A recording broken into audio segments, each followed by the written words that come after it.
when you're buying property sight unseen, let's say if you do not have the option of actually going and looking at the property, you're buying it out of state, you don't have any boots on the ground. How do you go about making an offer that you feel confident with?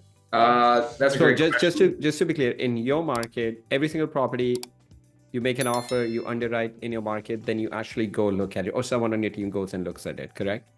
Yeah, I mean, we bought some without seeing them too. Yeah, I yeah, mean, but your process is typically to go look at it. But let's say if you're buying in a market where you did not have the option, you just, had to make an offer. How would you go about doing that? I'm going to answer that in a couple different ways because one, I believe that everybody can go see it in some way. You can find somebody to take photos, like you can find somebody down in that area to go and look at it for you. But let's just say hypothetically, it's very difficult to get into. They don't want you to see the inside, which we have happened a lot too.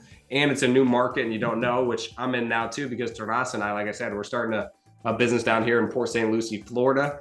And we just started wholesaling and we don't know anything, dude. Like I'm running ARVs. I don't have MLS access. So if you guys have MLS access, want to help me out, let me know. So it's hard for me to like figure out what are these properties worth.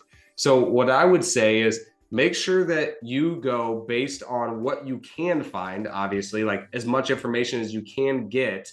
So tax information, you're gonna look up Zillow, Realtor, all of that stuff. Get the best idea. Look at comps. Like, dude, we run comps on Zillow. I know it's not the best place, but sometimes you have to just use what you got. Get the best idea that you possibly can, and then be conservative on your numbers. The other thing that I would say is make sure you have a contingency in there to where it's contingent on something. So you can say, because like the thing that I don't like about what wholesalers do is sometimes they will make offers. They'll tell somebody they're really confident on it, and then the person gets all ready to move out, and then the person's screwed because you don't have the money to close on it because you couldn't find an end buyer because you locked it up for too much. So if you just let them know, hey, I'm actually not in the state right now, or like, hey, I'm actually not in the area. So I'm just gonna have to make this contingent on partner approval. So I'll have him do the underwriting and stuff like that. Let me get some more information. Then maybe you go and find somebody in that area to JV with or something. But I would have a contingency in there, whatever that contingency is, in order to make sure that they know that you're not going to close it until that contingency is met, so they don't start making decisions, and you have a way out, then you can still keep your word.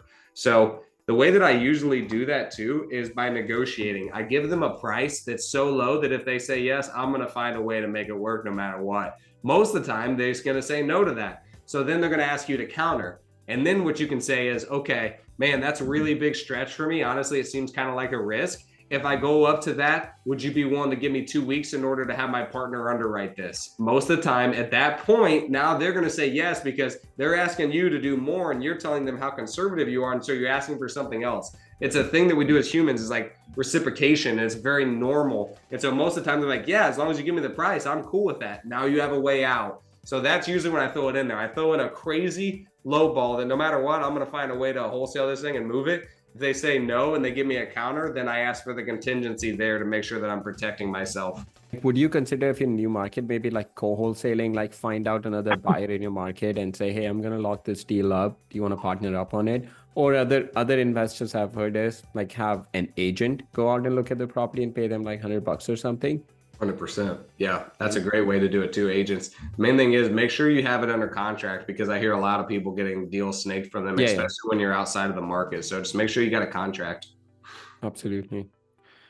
Cool. Dakota, I had a little follow-up on what you just said. You caught me when you said the tax info. So when I'm underwriting and looking up stuff, I'm going on PropStream, finding comps there. I'm also going on Zillow, finding comps there. Finding rental comps, for sale comps, all of those things, just trying to see if everything averages out. But what I'm seeing on PropStream a lot is like at the bottom of a detailed page, it always has the tax assessment information. You're probably familiar with that, but if you're not, or if anybody else isn't, like I find that number always way off from the PropStream estimated value and the rest of them. Like, how well do you take that into consideration? Sometimes it's half the value or less. Sometimes it's a little bit more. Like specifically, I had one for the PropStream estimate was like 200K and tax assessed is 140.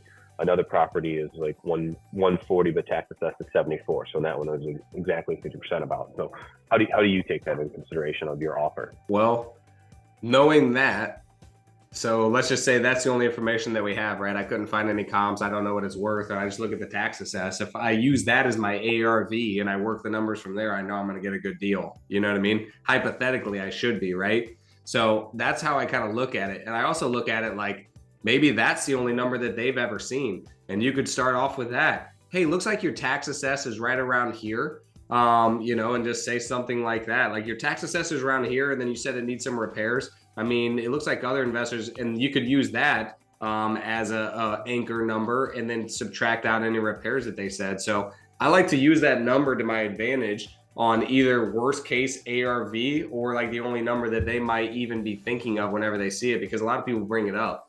Now, one thing that I do want to say there too is I will also use that as negotiation. If somebody's like, hey, well, my tax assess says it's worth 200,000, and usually they're low, so I think my property is worth 260. It's funny that it's kind of like depending on who you're talking to, how you're going to frame something, right? It's all the way you look at it. I'm just like, hey, well, the tax guy always wants your taxes to be as high as possible, right? So it seems like they go up every year, and they're going to continue to raise them. And they're like, yeah, they do. It's like, yeah, so they're going to continue to raise that whether your house value goes up or not, it seems like.